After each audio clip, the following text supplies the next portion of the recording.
guys, welcome back to Sanele F channel, guys. Thank you so much for tuning into this channel, guys. I'm here to update you of what is going to happen on the Queen from the 9th to the 13th of December 2019.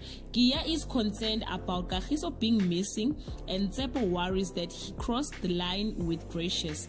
Harriet plans to get her family back united and stronger than ever, no matter the personal cost. And Gracious fobs off Schumacher's attempt to get her attention.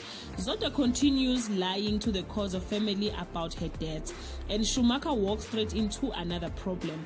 Zodwa doesn't realize who she angered, and two will-be lovers are heading for violent coming together. Everyone in the cause of family is on the edge as they try to deal with Harriet and Zodwa's complicated truths, and Vuyiswa overstayed her welcome with Captain Radebe and his wife. Guys, this is all I have for today, and please leave your comment below and share your thoughts, guys. Are you still do you still love Zodwa with the Queen or not? Leave your comment below, guys, and share your thoughts. I love you so much, guys. Bye.